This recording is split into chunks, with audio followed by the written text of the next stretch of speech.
안녕하세요. 다시 되찾은 인생을 즐기며 살고 있는 30대 여성입니다.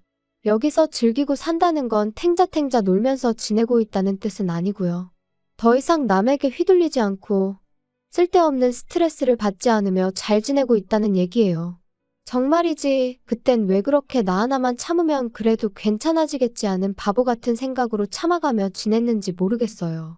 그런데 솔직히 말해서 제가 그런 마음으로 참아주고 했으면 남편도 좀 고마워한다던가 그랬어야 하잖아요? 그런데 하나를 해주니 두 개를 해달라고 하고, 두 개를 해주니 세 개를 해달라고 하고. 그래서 더는 이렇게 살다간 정말 안 되겠다 싶어서 이혼하자고 했네요. 남편하고 처음 만난 건 지인의 소개를 통해서였어요. 당시 남편은 구급 공무원이었고, 저는 작은 회사에서 일하는 평범한 직장인이었죠. 사실 저는 좀 내성적인 성격이라서 소개를 통해서 사람을 만난다는 건 생각만으로도 부담스러워 거절하려고 했는데 지인이 남자 쪽이 워낙 싹싹한 성격이라서 괜찮을 거라며 한번 나가보라더군요. 그러면서 여자 나이 30대만 돼도 이렇게 누가 소개시켜준다고 안 한다고. 30 넘어가기 전에 가리지 말고 한 명이라도 더 만나봐 그러는데 솔직히 그 얘기 딱 들었을 때 기분은 별로였어요. 안 한다고 하고 싶었죠. 하지만 또 곰곰이 생각해보니까 아주 틀린 말은 아니다 싶기도 하고 지인 말대로 나중엔 어디 가서 제 힘으로 누굴 만나나 걱정스럽기도 하고 그래서 자존심은 좀 상했지만 알겠다 하고 나간 자리였네요. 그리고 그렇게 만나게 된 남편은 지인의 소개대로 조금 부담스러운 감도 없잖아 했긴 했지만 넉살이 좋았어요. 워낙 공통점이 없다 보니 무슨 이야기를 주고받아야 하나 걱정이 많았는데 남편의 주도하에 대화는 매끄럽게 흘러갔죠. 그런 적이 없다 보니 신기하대요. 거기다 성격은 달랐어도 좋아하는 영화 장르라던가 입맛이 비슷해서 소위 통했다는 느낌을 받았거든요. 그래서 어쩌면 이 사람하고 잘 될지도 모르겠다 싶더니 지금 생각해보면 그래도 거기서 멈췄어야 했는데 하긴 지금 이런 후회를 해서 뭐 하겠어요? 아무튼 남편한테 애프터 신청이 왔고 그때는 저도 은근히 기다리고 있었던지라 튕기고 말고 할 것도 없이 좋다고 했죠. 그리고 그렇게 저희는 연애를 시작했습니다. 저희 연애는 그런대로 원만하게 이어져 갔어요. 물론 돌이켜 생각해보면 일주일에 한두 번 만나서 영화 보고 밥 먹고 이야기 좀 나누고 그게 다긴 했는데 그땐 어쨌든 다툴 일이 없으니 다행이다 싶었고 그래서 잘 맞는다고 생각했었네요. 한편 사귄 지 1년쯤 되던 해 제 직장 상사가 바뀌었습니다. 원래도 가족 기업이라 불안불안했는데 결국 사장 아들이란 사람이 와서 하루아침에 부장 타이틀을 달더라고요. 그리고 불행하게도 사장 아들은 정말 아무것도 모르는 사람이었어요. 그러니 괜한 직원들만 하루가 멀다 하고 시쳇말로 조져대는데 정말 마음 같아선 그래 이 자식아 내가 먼저 관둔다 하고 그 면상에다 시원하게 사표라도 집어던지고 싶은 적이 한두 번이 아니었다니까요. 하지만 솔직히 어디 간들 치사하지 않은 직장이 있나요? 그러니 하루에도 12번 끓어오르는 화를 꾹꾹 눌러 참으며 어떻게든 버텨보려 했습니다. 그런데 그날만큼은 제가 하던 프로젝트를 기어이 자기가 완성하겠다며 가져가 놓고서는 말 그대로 아주 죽을 써버렸더라고요. 그리고 그 일로 진행 중이던 거래가 2건이나 캔슬이 되면서 사장이 아주 단단히 화가 났지요. 그런데 그 순간 이 사장 아들이 제 탓을 하대요? 자기는 아무것도 몰랐다며 저 때문에 이렇게 된 거라고. 그리고 저는 지금도 확신해요. 사장도 이 모든 사태가 제가 아닌 당신 아들에게서 비롯되었다는 걸 알고 있었다고요. 하지만 직원들 앞에서 자기 아들을 나무랄 수는 없었을 테니 애꿎은 저를 탓했고 그때만큼은 도무지 못 버티겠더라고요. 그래서 그냥 알겠다고 내가 나가면 되는 거 아니냐고 나와버렸습니다. 충동적이었지만 어쩔 수 없는 선택이었지요. 그런데 문제는 막상 회사를 그렇게 때려치고 나니 세상이 끝난 것 마냥 어찌나 불안하던지 말이에요. 당장 내일부터 출근을 안 해도 된다는 사실이 기쁘기보단 오히려 더 갑갑하게 느껴졌고 친정어머니에게는 어떻게 말씀을 드려야 하나. 하지만 제 우려와는 달리 친정어머니는 그동안 고생했다 하시며 이참에 앞으로 뭘 하고 싶은지 계획이 어떤지 찬찬히 정리를 해보라고 하시더라고요. 그리고 그렇게 고민 끝에 내린 결론은 이참에 내 장사를 해보자는 것이었어요. 중1 때 친정아버지가 돌아가셨고 이후로 줄곧 친정어머니랑 단둘이 살았습니다. 친정어머니는 여자 혼자의 몸으로 저를 어떻게든 제대로 키워내시겠다며 하루도 쉬는 날 없이 건물 청소부터 식당 주방일까지 닥치는 대로 일을 찾아 하셨어요. 그리고 저는 그런 어머니를 귀찮게 하면 안 되겠다는 생각에 주변 또래들보다 조금 일찍 철이 들었죠. 덕분에 음식 솜씨도 꽤나 좋았고요. 그래서 식당을 해볼까 하는 생각도 들었던 모양이에요. 아무튼 오히려 지금이라면 겁이 났을 텐데 그래도 그땐 몇 살 어렸다고 겁도 안 났어요. 오히려 내가 식당을 차린다고 생각하자 그때부터 어찌나 설레던지 심장이 터질 듯 뛰기만 했네요. 그리고 저는 이러한 결정을 남편에게도 전했습니다. 그 무렵 결혼 이야기도 조금씩 나오고 있었기에 남편의 생각도 어느 정도는 저에게 중요했었거든요. 그런데 남편이 제 이야기를 듣고는 뜻밖의 이야기를 꺼냈어요. 식당이라는 게 여자 혼자 하기에 쉬운 일은 아니지 않냐면서 자기랑 같이 하는 게 어떻겠냐고요? 깜짝 놀랐죠. 9급이긴 해도 명색이 공무원인데 게다가 듣기론 5년을 공부해서 어렵게 붙었다고 했었으니까요. 그래서 아니 안정적인 직장을 두고 웬 식당이냐고 괜찮다 했습니다. 혼자 해보고 힘에 부치면 그때 사람을 쓰면 된다면서요. 그런데 남편이 실은 자기도 이렇게 공직 생활을 해보니 여러 가지로 힘든 점이 많더랍니다. 조직 문화니 위계질서니 전부 다 버겁다고요. 그러면서 자기가 미국 생활을 해서 그런 것 같다 뭐 그랬는데 그땐 솔직히 안쓰러운 마음이 커서 정말 그런가 싶었거든요. 그런데 나중에 알고 보니까 미국 생활이나마나 어학연수로 반년 다녀온 게 전부였어요. 그래놓고 저한테는 걸핏하면 미국에서는 어떻고 저떻고 미국인들은 어떻고 저떻고 정말이지 그때로 돌아간다면 주절거리는 남편의 입을 탁 한 대 쳐버리고 싶다니까요. 아무튼 그래서 그래 아무렴 남보단 남편이 낫겠다는 결론을 내렸고 저희는 결혼과 동시에 식당을 차리게 되었습니다. 다만 결혼을 앞두고서야 남편이 제 예상보다 훨씬 적은 돈을 갖고 있다는 걸 알게 되었기에 제가 식당의 대표로서 남편을 고용하기로 했지요. 물론 당연히 남편도 어머님도 제 이런 결정을 마음에 들어하지 않았어요. 공동으로 창업을 한다더니 어째서 와이프가 사장이 되고 남편이 직원이 되느냐고요. 하지만 남편은 자기 이름으로는 죽어도 대출은 못 받는다 버텼기에 저로서는 어쩔 수 없는 선택이었네요. 신혼집은 제가 살던 전세집에서 시작하기로 했고 혼수는 남편이 해왔어요. 다만 제가 기존에 쓰던 가전제품 대부분이 멀쩡했기에 실제로 남편이 사온 건 침대 옷장 그리고 식기세척기 정도가 전부였죠. 아, 그리고 자기가 타던 차도 가지고 왔는데 말이 나왔으니 말이지만 8년이나 된 차를 가지고 자기가 살 때는 4천만 원을 줬었으니 자기가 4천만 원을 해온 거나 다름없다고 말하는 한심한 인간이었어요. 그런데 그때는 그마저도 스스로 모아놓은 돈도 없고 그러니 나를 보기 민망해서 저런 너스레를 떠는가 보다고 정말이지 어떻게든 좋게 봐주려고 했었네요. 아무튼 그렇게 저희는 부부의 연을 맺었고 식당도 개업을 했습니다. 남편은 자기가 손님을 끌어모으겠다며 자기 지인들에게 전화를 돌렸고 그중 몇몇 사람들이 정말로 식당을 찾아주기도 했지요. 이제 와서 다 무슨 소용인가 싶지만 그때만 하더라도 음식은 잘하지만 카운터에 나가기가 쑥스러운 저와 넉살 좋은 남편은 처음엔 꽤나 손발이 잘 맞는 콤비 같았답니다. 그런데 식당을 오픈한 지 반년 만에 남편이 계단에서 발목을 접지르면서 상황은 점점 생각지도 못한 쪽으로 흘러가기 시작했어요. 인정머리 없이 들릴지는 몰라도 발목이 부러진 것도 아니었고 솔직히 3, 4일 푹 쉬면 나을 상황이었어요. 실제로 병원에서도 딱히 해줄 게 없으니 찜질해주고 조심하라고 했고요. 그런데 남편은 계속 욱신거린다.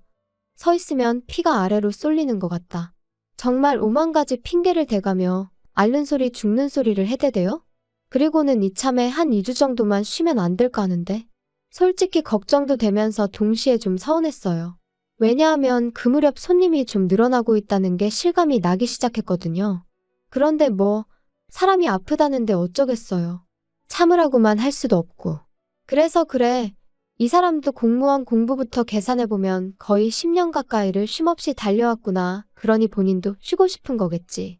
라고 제 스스로를 납득시키며 남편이 원하는 대로 2주간의 휴가를 주게 되었지요. 그런데 막상 2주가 지났는데도 남편은 계속해서 앓는 소리 죽는 소리를 멈추지 않았습니다. 아무래도 신경이 어떻게 된 것 같네 하면서 막상 병원은 가지도 않고 그리고 그때부터 조금씩 요령을 피우더니 나중엔 보니까 남편은 카운터에서 핸드폰이나 하고 있고 반면에 저는 온갖 일을 떠안고 있더라고요. 식당 열기 전에 장을 보는 일부터 시작해서 재료 손질에 요리의 마감까지. 아침 9시부터 저녁 11시까지 저는 가게에 매여 있는 몸이었어요. 하지만 남편은 걸핏하면 아는 사람이 근처에 왔다 하니 얼른 나갔다 오겠다. 이 사람도 다 나중에 우리 손님 될 사람이다.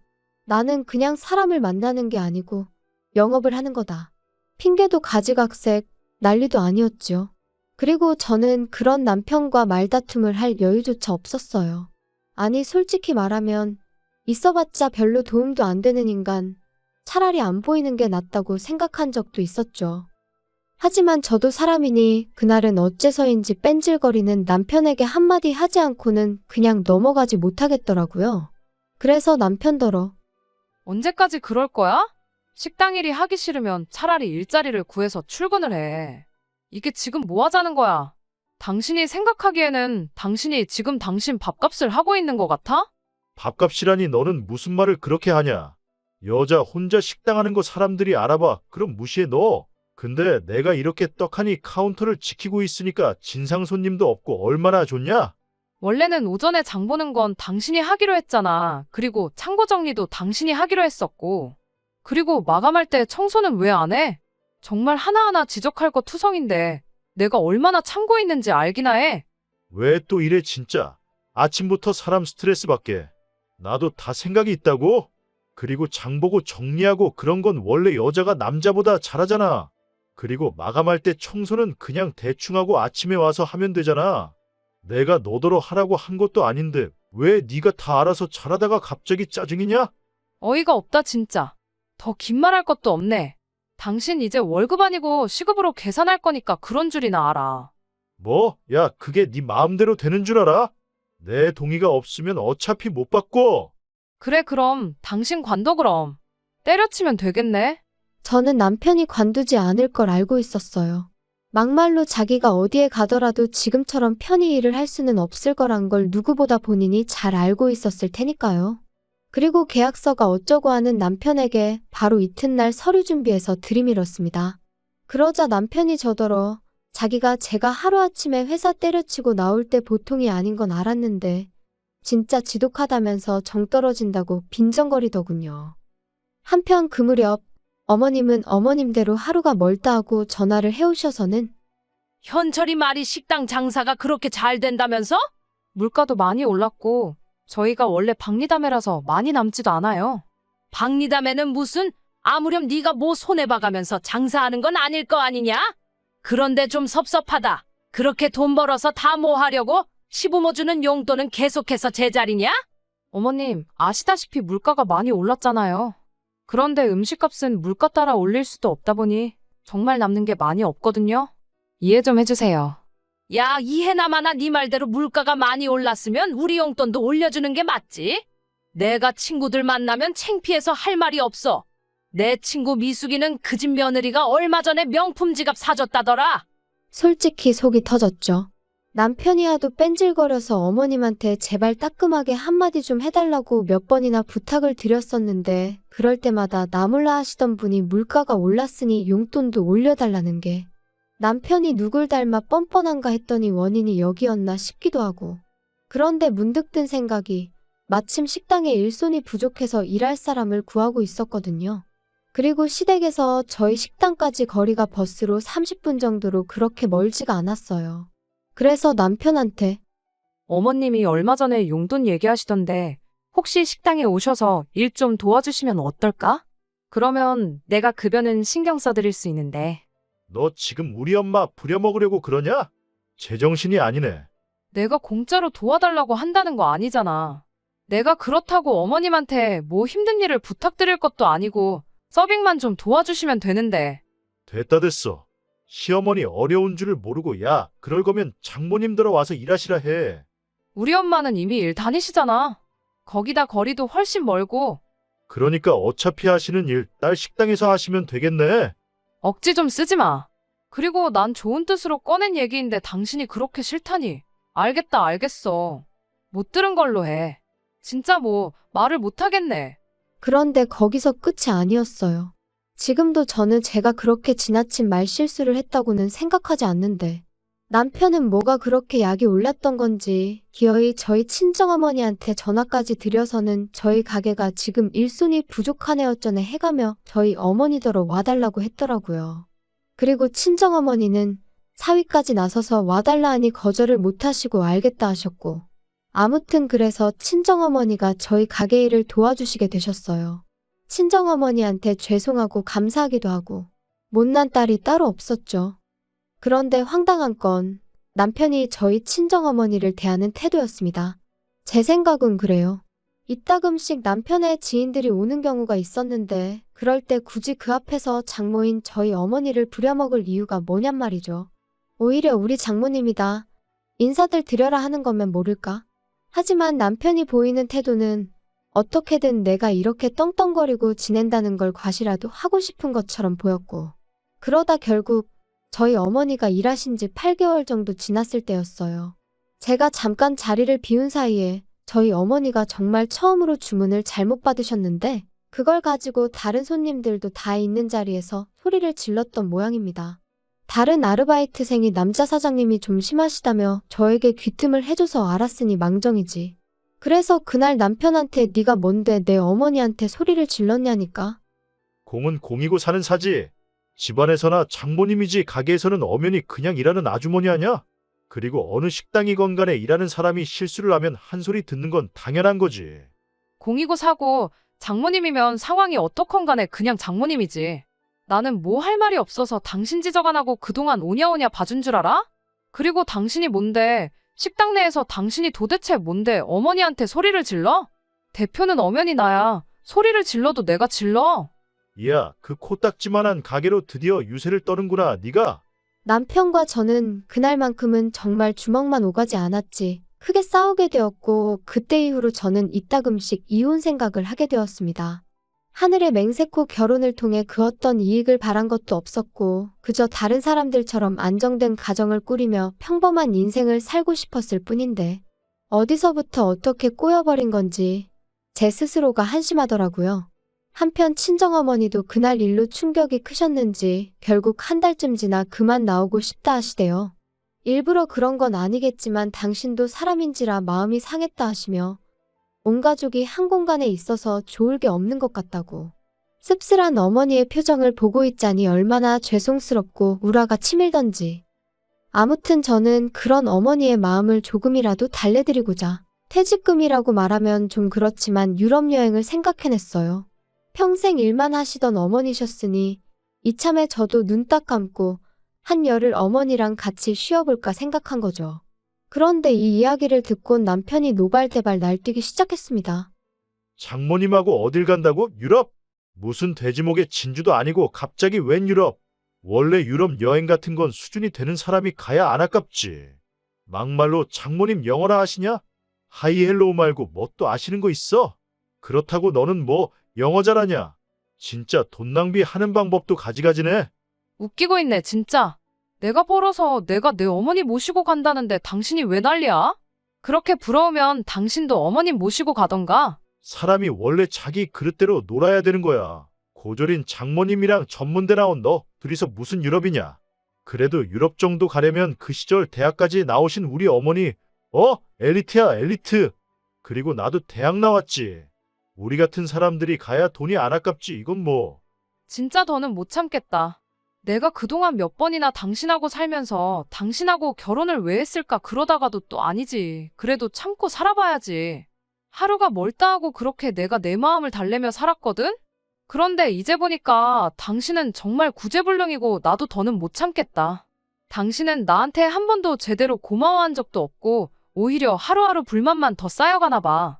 그리고 다 떠나서 나 당신이 우리 어머니한테 말 막 하는 거 더는 못 참아. 수준? 당신이나 시부모님은 그 수준이 얼마나 높아서 나한테 자꾸 빌붙어? 당신하고 사는 거 지겹고 힘들어. 정말 내 인생에 도움 하나도 안 되는 사람들이잖아. 이쯤에서 헤어지자 좀. 헤어지자고? 너 나랑 헤어지고 싶으면 식당 지분 반 나한테 넘겨. 그러면 내가 이혼해 줄 수도 있고. 내가 미쳤니? 당신이 식당 일에 관해서 한 게 뭐가 있다고. 당신이 아무것도 안 했다는 건 지나가는 동네 똥개도 알걸? 언젠가 이혼을 하게 되면 남편이 어깃장을 놓고 순순히 저를 놔주지 않을 거란 건 어렴풋이 짐작은 하고 있었어요. 하지만 이렇게나 치사하게 나올 줄은 몰랐죠. 그래서 그때부터 저는 법적인 대응을 시작했습니다. 정말 많은 일들이 있었어요. 남편이 가게에 나오면 경찰을 불렀고, 남편은 남편대로 노동청에 저를 신고해 여기저기 불려다녀야 했으며, 저는 또다시 그런 남편으로부터 제 재산을 지키기 위해 변호사와 기관의 도움을 받을 수밖에 없었습니다. 그리고 그런 와중에 이혼 소송까지 해야 했으니 정말이지 눈물은 눈물대로 흐르고 욕은 욕대로 나오는 날들이었네요. 그뿐인가요? 그런 와중에 시부모님은 시부모님대로 핸드폰이고 가게고 전화를 해대서는 악담을 퍼부어대지. 친족이란 이유로 그때는 경찰의 도움도 받을 수가 없어서 예전에 빌려가신 돈으로 고소를 하겠다니까 그제서야 잠잠해지더군요. 아무튼 제 예상보다 이혼은 훨씬 어려운 일이었고 2년이란 시간 동안 저는 원형 탈모가 생겼을 만큼 지독한 고통을 감내해야만 했습니다. 하지만 결국 법은 제 손을 들어주었어요. 비록 남편에게 퇴직금을 줘야 했지만 이혼의 대가라고 한다면 그까짓 건 아무것도 아니다 싶었죠. 게다가 시부모님이 급하다며 빌려가셨다가 안 주신 돈은 솔직히 받기를 거의 포기하고 있었는데 막말로 남남되는 마당에 그걸 왜 포기하나 싶대요? 그래서 이혼 확정되자마자 고소했어요. 시부모가 약속이 다른 애였전에 해댔지만 예전과는 상황이 달라졌으니 자기들도 큰 소리만은 못 치더라고요. 아무튼 그래서 싹 다 받아냈으니 여러 가지로 몇 년 묵은 채증이 한 번에 내려가는 심정이었지요. 한편 그렇게 완전히 남남이 된 이후로 남편의 소식은 한동안 들은 바가 없었어요. 그러다 얼마 전 지인의 지인이 전하기로는 시부모랑 같이 지방으로 내려가서 식당을 차렸는데 망했답니다. 왜 망했냐고 물으니 처음부터 남편은 카운터 볼 생각뿐이 없었고 그러니 재료 손질부터 서빙까지 전부 다 일하는 사람을 썼던 모양이에요. 그러니 뭐 막말로 남는 게 있었겠어요? 게다가 시부모님 집으로 담보 잡아 그걸로 권리금 1억인가 주고 들어갔었다던데. 지방에서 권리금 1억이면 그것도 보통이 아니거든요. 아무튼 뭐 들으면 들을수록 한심한 생각만 들고 동시에 갈라서길 정말 잘했다. 정말 잘했다. 뒤늦게나마 제 스스로에게 너 참 용기 내길 잘했다. 멈추지 않길 잘했다. 그렇게 말해주게 되대요. 저를 올가매는 남편이란 작자를 끊어내고 난 지금 저는 그 어느 때보다 훨훨 날아다니는 기분이에요. 혹시 여러분 주변에도 여러분이 앞으로 나아가는 걸 시샘하고 어떻게든 끌어내리려는 사람이 있나요? 그렇다면 저는 가차없이 그 사람과의 인연을 끊어내시라 말씀드리고 싶어요. 사실 인연을 끊어낸다는 게 결코 쉬운 일은 아닙니다. 순간순간 마음이 약해질 때도 있고요. 내가 잘하고 있는 건가 하는 의구심이 들 때도 있거든요.